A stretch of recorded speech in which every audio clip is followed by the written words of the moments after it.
오늘 하나님 말씀은 창세기 40장 14에서 15절 그리고 창세기 41장 15절 16절인데 제가 읽겠습니다. 당신이 잘 되시거든 나를 생각하고 내게 은혜를 베풀어서 내 사정을 바로에게 아뢰어 이 집에서 나를 건져 주소서. 나는 히브리 땅에서 끌려온 자요 여기서도 옥에 갇힐 일은 행하지 아니하였나이다. 창세기 41장 15, 16절 바로가 요셉에게 이르되 내가 한 꿈을 꾸었으나 그것을 해석하는 자가 없더니 들은즉 너는 꿈을 들으면 능히 푼다 하더라. 요셉이 바로에게 대답하여 이르되 내가 아니라 하나님께서 바로에게 편안한 대답을 하시리이다. 아멘. 아멘. 자, 요셉이 감옥 중에 있을 때 술 같은 가왕장을 만납니다. 그래서 이 사람이 풀려날 것을 예언을 한 거야, 예언을. 그런데 이 사람이 정말 풀려났습니다. 그래서 술 맡은 관원장이 다시 복직이 되면 꼭 나를 기억해서 나를 왕에게 알려서 억울하니까 자기가 억울하게 갇혔으니까 풀려나게 해달라고 부탁을 했지만 술 맡은 관원장이 2년 동안 잊어먹습니다. 잊어먹다가 창세기 41장 1절 만 2년 수에 바로 왕이 꿈을 꾼 때에 비로소 요셉을 생각하게 됐다. 즉 2년 지나서 요셉이 생각이 나서 바로 왕이 희한한 꿈을 꾸니까 그 꿈을 해석할 자로 왕에게 요셉을 소개를 딱 합니다. 그런데 그 2년이라는 게 2년 지나서 생각이 났는데 하나님이 하셨다는 거죠. 아멘. 왜냐하면 그때 요셉이 30세였습니다. 감옥에서 30세. 그런데 창세기 41장 46절이죠. 요셉이 바로 앞에 섰을 때 그 나이 30세라. 그런데 민수기 4장 3절에 보면 곧 30세에서 50세까지 회막의 일을 하기 위하여 그 역사에 참가할 만한 모든 자를 계수하라. 하나님은 하나님의 회막의 일, 하나님의 성전에서 봉사한 일을 30살부터 시작하신다는 거죠. 성경에 보면. 그래서 요셉이 2년을 기다린 게 30살을 채운 거죠. 왜냐하면 30세부터 하나님이 쓰신다라고 말씀에 기록이 되어 있기 때문에 예수님도 공생애는 30살부터 하셨고 다윗왕도 30살에 왕위에 오릅니다. 요셉도 30살에 총리로 올랐다. 여기까지가 이제 지난주 줄거리. 빨리 하는데 저 좀 힘들었어요. 저 줄거리를 얘기하지도 이제 새로 이야기를 이어가니까. 자, 그럼 그 2년 동안 요셉 입장에서는 엄청 억울했겠죠, 그렇죠? 감옥에서 생각해보세요. 하나님께서 30살 돼야지 끄집어낸다는 것을 요셉은 알 수가 없었거든요. 그런데 요셉이 하는 일이 단순히 애굽 총리에서 높은 벼슬이 되는 게 목적이 아니라 주님의 일을 하는 게 중요한 거예요. 그러니까 30세 요셉이 이 일을 하는 게 아주 성경적인 것이고 아주 계시적인 것입니다. 그래서 하나님께서는 2년 동안 30살이 될 때까지 요셉을 감옥에 두셨지만 요셉 입장에서는 한번 생각해 보세요. 아니 그러면 말이야 사람을 2년씩이나 30살 채우려고 억지로 가두면은 이거 좀 하나님께서 너무 매정하신 거 아니냐 이런 느낌 감정이 있을 수도 있겠죠. 자 그런데 오늘 두 구절이 거기에 대한 이제 해석이 되는 거죠. 2년 전에 요셉과 2년 후에 드디어 30살이 돼서 바로 왕 앞에 섰을 때 요셉 그 2년 사이에 무슨 일이 있었나 이거를 보면 우리가 하나님의 섭리에 대해서 이해가 됩니다. 창세기 40장 14, 15절을 보니까 당신이 잘 되시거든 나를 생각하고 내게 은혜를 베풀어서 내 사정을 바로에게 아뢰어 이 집에서 나를 건져 주소서. 나는 히브리 땅에서 끌려온 자요 여기서도 옥에 갇힐 일은 행하지 아니하였나이다. 이렇게 말했다는 거예요. 요셉이 2년 전에. 빨간 줄로 보세요. 나를 생각하고 내게 은혜를 베풀어서 나를 건져 주소서. 나는 히브리 땅에서 끌려온 자요 여기서도 옥에 갇힐 일은 행하지 아니하였나이다. 자 보세요. 이 구절에 하나님이 있나요? 없어요. 2년 전 요셉은 틀림없이 하나님의 강력한 은사를 받은 자였거든요. 그런데 딱 말하는 걸 들어보니까 나만 있어. 나만. 하나님이 없잖아요. 그렇죠? 나를 생각하고 내게 은혜를 베풀어서 나는 끌려온 자인데 옥에 갇힐 일은 행하지 아니한 억울한 자다. 나만 있습니다. 나만. 은사 받는 것은 분명한데 자아가 충만한 거예요. 자아가 스스로. 다 내가 있어. 다 내가 있어. 내가 기도 열심히 해가지고 응답받은 거고 내가 하나님께 열심을 특심으로 보여서 특별한 은혜 은사를 받아서 그것으로 내가 이렇게 다 꿈도 풀고 예언도 한다. 이런 입장입니다. 요셉이. 그러니까 이 성경 구절 창세기 40장 14, 15절 보니까 하나님 얘기는 조금도 없고 다 나. 자, 여러분 혹시 여러분 대화를 한번 잘 생각해 보세요. 하나님이 많이 들어가나 나가 많이 들어가나 그것만 보면 됩니다. 주어가 하나님이 많이 내 말 속에 포함이 되어 있는지 아니면 주어가 주로 난지 잘 생각해 보세요. 그런데 나가 주로 많이 들어가 있잖아요. 내 언어 속에. 그러면요 감옥에서 못 나옵니다. 때가 안 됐어. 아직 밥이 드리워서 쉽게 말하면 은사 받은 건 확실한데 밥이 안 됐어. 이거를 아주 우리 한국적인 표현이 있습니다. 이 욕하는 거 아니에요. 아주 이게 딱 맞는 표현이에요. 한국적으로 보면 표현으로 말하자면 아직 사람이 덜 됐어. 그러니까 2년 동안 감옥에서 이거를 쉽게 말하면 이제 덜 된 거를 되게 만들어야 돼. 하나님 입장에서는 이게 우리가 이제 밥을 줘도 뜸을 확 들어야지만 되지 않습니까? 그게 2년이 필요했다는 거죠. 그러니까 요셉이 억울할 게 없습니다, 사실은. 그런데 2년 뒤에 드디어 바로 왕 앞에 섰습니다. 그러면은 요셉은 하여튼 꿈풀이 예언하는 것은 100% 정확한 사람이에요. 이 사람은 아주 하나님의 큰 은혜를 받는 사람이라 은사가 100% 확실합니다. 그러니까 자신이 있는 거죠. 요셉은 자신이 있어요. 꿈풀이는 아주 자신 있어. 이거는 뭐 부정하면 안 됩니다. 그런데 드디어 바로가 꿈을 해석해달라고 요셉을 딱 불렀습니다.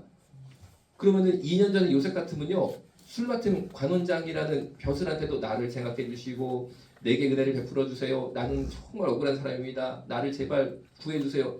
술 맡은 관원장한테도 그렇게 말했던 사람이거든요. 그런데 우와, 이번에는 바로 왕 앞에 쓰는 거예요. 드디어.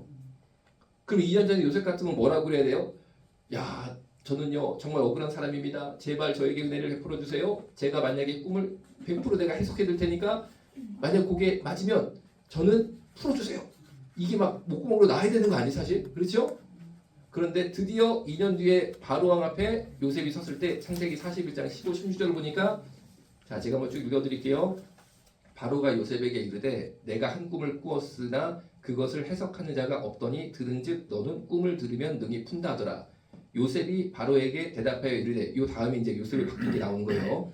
내가 아니라 하나님께서 바로에게 편안한 대답을 하시리이다 이렇게 말합니다.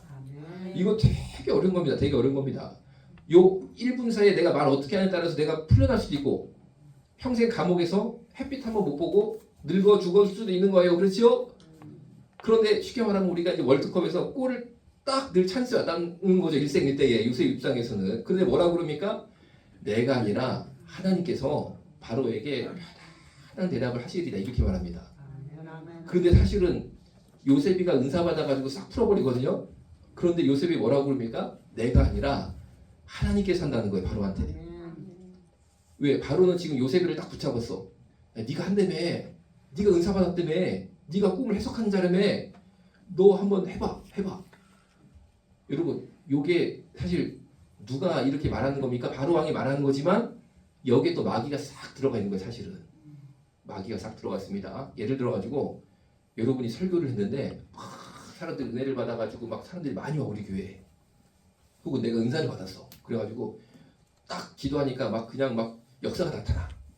막 병이 나 예를 들어서 극단적인 예로. 그러면요 이 마귀가 역사를 싹 합니다. 뭐라고 하겠어요? 야 우리 목사님 당신은 참 주님이 쓰시는 종이니까 야 당신은 참 이 시대에 하나님 쓰시는 종 와 그냥 능히 병자를 고치는 기도의 사람 사역자 능히 그냥 막 은사 충만으로 모든 문제를 해결하는 하나님의 기도의 사람 이런 식으로 옆에서 말하는 사람이 나타나거든요. 거기에 마귀가 들어가 있는 거예요. 거기에 취해가지고 아 그렇지 내가 은사 받았지 내가 능력 받았지 내가 하나님 앞에 뭔가 내가 열심히 했더니 하나님이 나한테 주신 거지.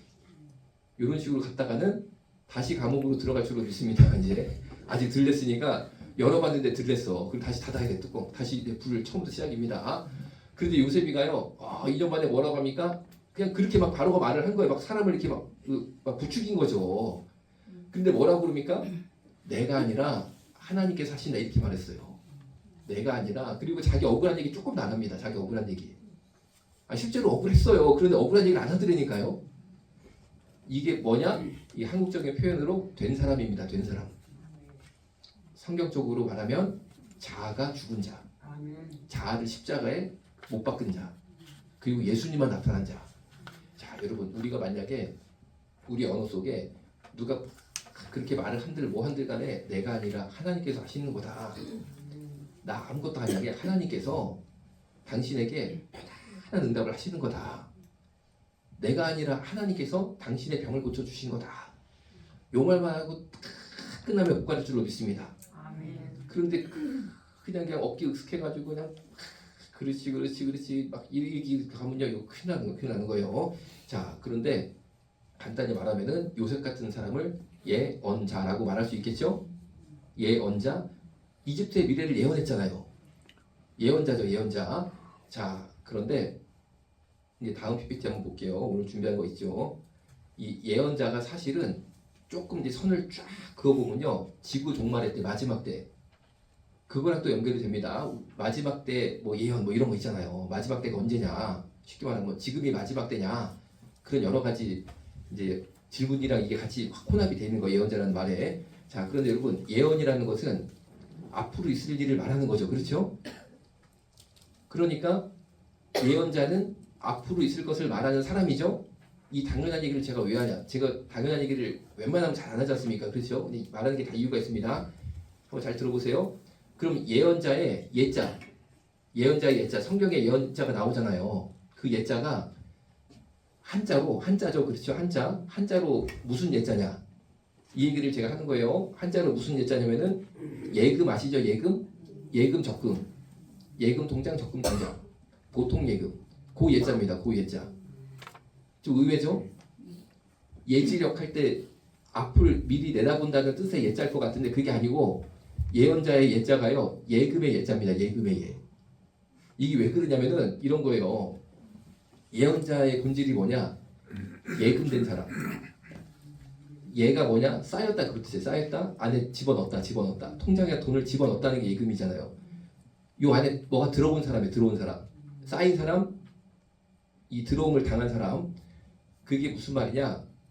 하나님의 말씀이 이 안에 들어온 사람이 예언자라는 뜻이에요. 예언자가 미래의 일을 맞추는 사람이 예언자가 아닙니다.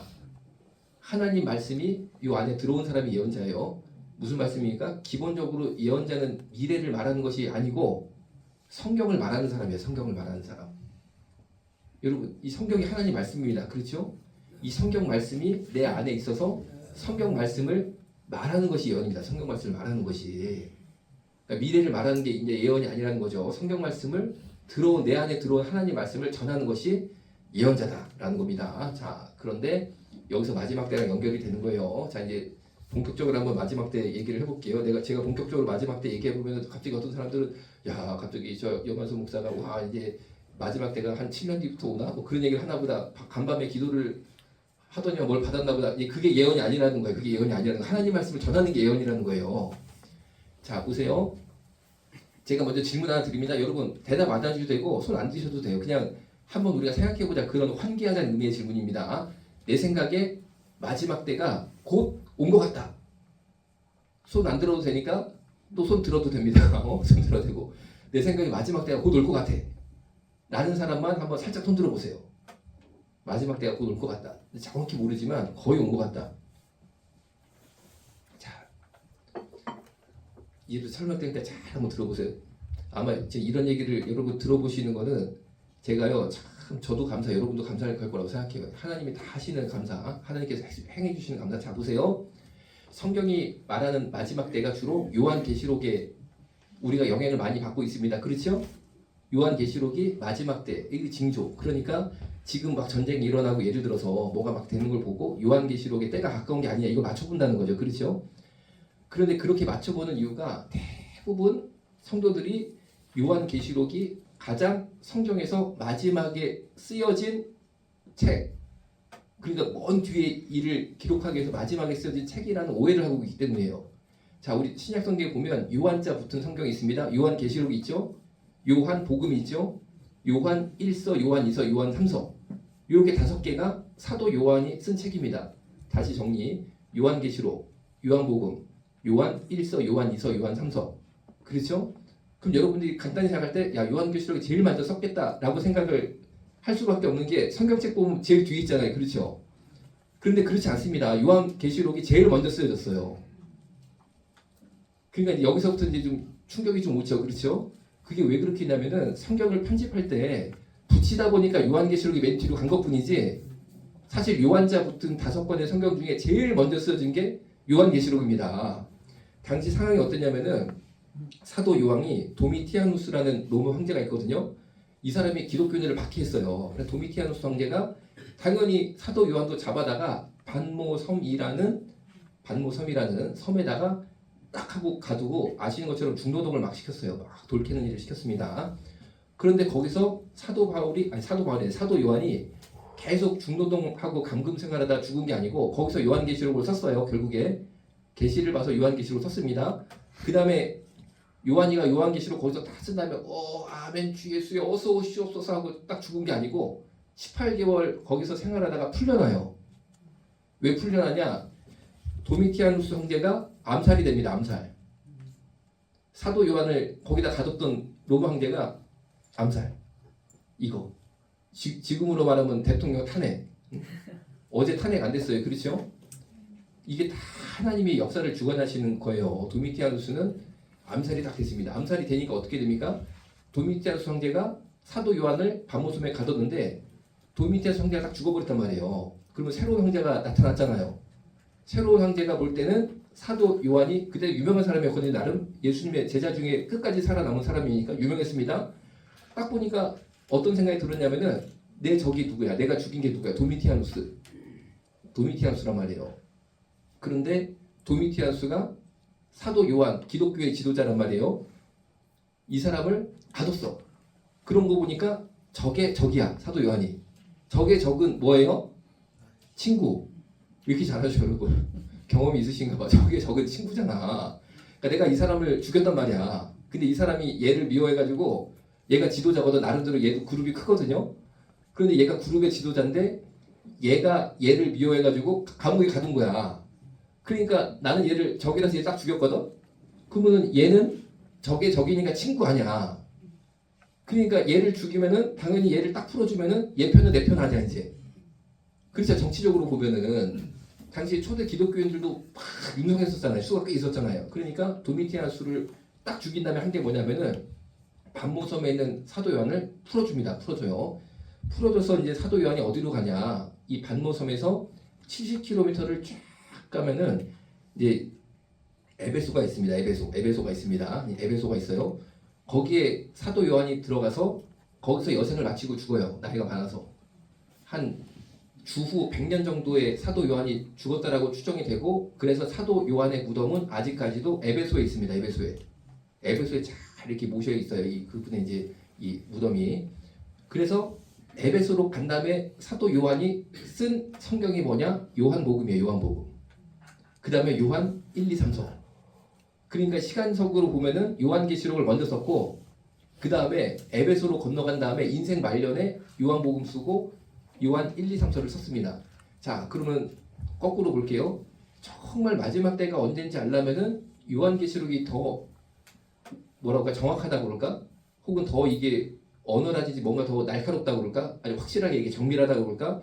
그러겠어요? 아니면 나중에 쓰여진 책이 더 정밀하겠어요? 나중에 쓴 게 당연히 정밀하죠. 왜냐하면 모든 계시를 받은 다음에 그 다음에 더 정밀하게 자신을 갈고 닦았던 시간이 에베소에 있었던 시간이거든요. 모든 계시를 더 가다듬었습니다. 그게 사실은 마지막 때가 언제인지 몰라면요. 요한계시록의 징조랑 막 맞추는 게 정확한 게 아니고 사실은 요한 1, 2, 3서랑 맞춰봐야 돼요. 사실은. 그런데 요한일서의 마지막 때가 언제인지 사도 요한이 분명히 적어놨습니다. 아주 답을 딱 적어놨어요. 그럼 마지막 때가 알려드릴 테니까 이 중요한 거 알려주기 위해 불안자 맛있게 중요한 거니까 이 중요한 거를 듣는데 약간 뜸을 들여야지 마지막 때는 내가 맞춰주겠다는데 자 그럼 제일 사도 요한이 정밀하게 확 정의를 내렸다니까 마지막 때가 언제인지. 그런데 이거를 안 할 이 요한계시록 가지고 소위 말하면 영적 장난치는 이단들이 사실 이런 사실도 모르고 계시록이 제일 먼저 쓴 책이라는 것도 모르고 요한일서가 나중에 쓰였고 정확히 마지막 때가 언제인지는 요한일서에 제일 정확하게 적혀있다는 것도 이단들이 몰라. 그리고 말도 안 해.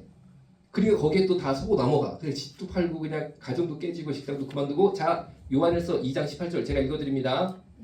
아이들아 지금은 마지막 때라 적 그리스도가 오리라는 말을 너희가 들은 것과 같이 지금도 많은 적 그리스도가 일어났으니 그러므로 우리가 마지막 때인 줄 아노라. 자 제가 이제 해석을 해드립니다. 요한일서 2장 18절 아이들아. 왜냐면 이때 요한이 인생 말년 완전 할아버지. 그러니까 아이 다 아이들인 거예요. 자기 볼 때는. 저도 아이인 거죠. 이제 저 같은 중년도 그냥 아이인 거고 다 아이인 거예요. 자기 눈에 볼 때는. 그래서 아이들아 이렇게 말한 거예요.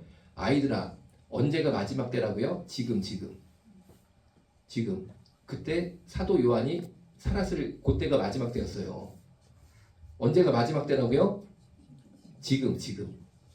사도 요한이 그때 살아서 에베소에서 요거 쓰고 있었을 때, 요한일서 쓰고 있었을 때 인생의 마지막, 그때가 마지막 때라는 거예요. 요한계시록의 마지막 때를 요한이 계시를 받고 다 썼단 말이에요. 그런데 진짜 마지막 때가 언제냐? 시간을 딱 알려줄 때니까요. 지금이야, 지금. AD 100년 주후 90년 100년 그 사이 요한의 마지막 때, 그때가 마지막 때였습니다. 마지막 때.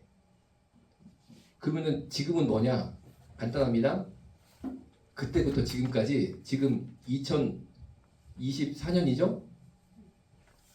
그때부터 지금까지 계속 마지막 때입니다. 계속 마지막 때. 10년 뒤에 마지막 때가 오는 게 아니고, 보세요. 지금은 마지막 때라고 딱 못을 박았잖아요. AD 90년에 100년에 그 사이에. 그때부터 지금까지 계속 마지막 때입니다. 마지막 때. 그런데 시한부 종말론 이단의 특성이 뭐냐? 지금은 마지막 때가 아니라는 거야. 한 10년 뒤에 온다는 거야. 예를 들어서. 그건 이단입니다. 이단 100%. 왜? 요한일서 2장 18절에 못이 박혀 있어요. 마지막 때가 언제인지. 자, 그 다음 적그리스도가 누구냐?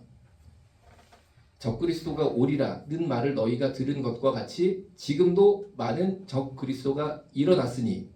자, 적그리스도가 누굽니까? 시한부 종말론 이단은 맨날 그래요. 무슨 이제 10년 뒤에 쉽게 말하면 아주 유력한 정치 지도자가 나타날 건데, 그 사람이 전 세계를 통일해가지고 정부를 만들 것이다. 그 사람이 기독교인들을 박해한다. 그 사람이 적그리스도다. 이런 주장합니다. 그런데 적그리스도가 누굽니까? 적그리스도가 오리라는 말을 너희가 들은 것과 같이 지금도 많은 적그리스도가 일어났다. 이미 그때 적그리스도가 있었다는 겁니다. 이미. 사도 요한이 책을 쓰고 있는 그때 적그리스도가 많다는 거예요. 많다는 거. 그러므로 우리가 마지막 때인 줄 아노라. 그러므로 우리가 바로 그때 당시가 마지막 때였다는 거죠. 자, 그럼 요한일서 2장 18절에 적그리스도가 많다라고 그랬잖아요. 그러니까 벌써 적그리스도는 굉장히 많은 겁니다. 한둘이 아닌 거예요. 벌써 10년 뒤에 세계 단일 정부의 대통령이 적그리스도다. 한 명 딱 찍어서 말하는 거는 비성경적입니다. 그건 이미 비성경이에요. 자, 그러면은 요한일서의 적그리스도들이죠. 많은 적그리스도가 누구냐? 요한일서 다른 구절을 해석해 보면 풀이가 돼요. 누구냐? 기본적으로 당시 초대교회를 확 범람했던, 마치 유럽의 공산주의가 한번 확 들끓었을 때가 있었잖아요. 그렇게. 그래서 막 소련도 만들어지고 그냥 막 동독도 만들어지고 심지어 나라까지 유럽에 막 세웠잖아요. 그랬던 것처럼 이 당시 초대교회에 범람했던 영지주의 이단들을 말합니다. 영지주의 이단들.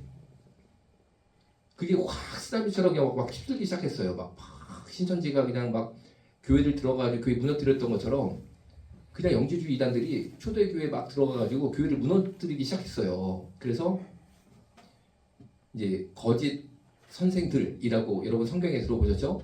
그 사람들이 적그리스도들입니다. 적그리스도들. 그리고 당연히 기독교인들을 핍박 박해했던 로마 황제도 적그리스도에 들어가는 거죠. 당연히.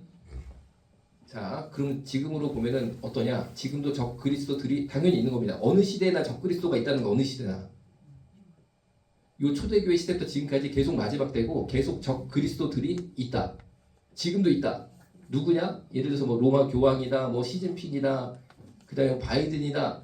하여튼 말도 많아 보니까 맨날 바뀌어. 그 사람들 주장하는 거 들어보니까 어떨 때는 바이든이라고 했다가 어떨 때는 시진핑이라고 했다가 뭐 맨날 바뀌더라고. 그럼 누구냐? 지금 시대 적그리스도들. 당연히 이단들, 교회를 파괴하는 이단들, 혹은 기독교인들을 박해하는 정치인들, 이 다 적그리스도에 포함된다라고 해석하시면 맞습니다. 그러면은 야, 적그리스도가 저 사람이니까 이제 정말 막 대환난 온 다음에 이거 막 휴거 정말, 와 이거 지구 정말 마지막 때, 그런 게 아니고 초대교회 때부터 지금까지 계속 마지막 때, 초대교회 때부터 지금까지 계속 적그리스도들은 나타나고 또 사라지고 계속 그런 역사를 반복한다라는 것이 요한계시록의 진정한 뜻풀이가 요한일서 이렇게 정확하게 때가 언젠지 적그리스도가 누군지 말을 하고 있다라는 거죠. 그래서 요한일서를 사랑의 성경이다 이렇게 표현하는 경우도 있어요. 왜냐하면 서로 사랑하자, 여러분 잘 아시는 좋은 구절들, 그게 이제 들어가 있거든요. 그런데 사실 요한일서의 본질은 요한계시록을 해석한 겁니다.